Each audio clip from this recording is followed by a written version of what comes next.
Hello and welcome to my kitchen. My name is Cheri and today's Tuesday, so I have a handy little tip for you.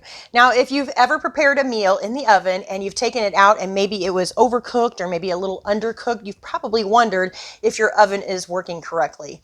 And it's a really good question because this is a problem that is more common than you might think.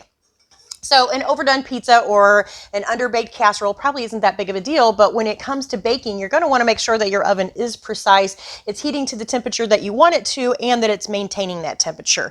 And a way to do that is to get yourself one of these little thermometers here. This was less than $6.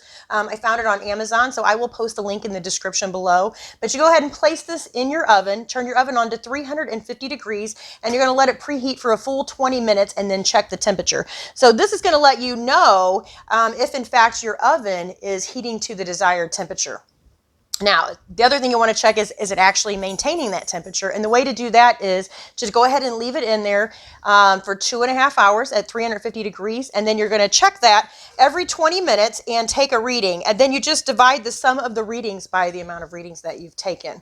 And that will give you an average temperature. So the funny thing is that ovens actually aren't precise. They work on an average. And so if you've ever seen like a ceramic stovetop and it comes on and it goes off and it's trying to maintain that range of heat, it's the same process. So what to do if you find out that in fact your oven is off? Well, all you need to do probably is adjust the thermostat on there, but that is where my tip ends because I'm not quite sure how to do that. I know that you can do it yourself, so for that you would want to actually Google it. Or you could just make an adjustment. If you know that your oven is running, 50 degrees below, you might just want to pump up the setting whenever you turn it on for another 50 degrees. But anyway, I hope you found that helpful. I will see you next Tuesday with another tip.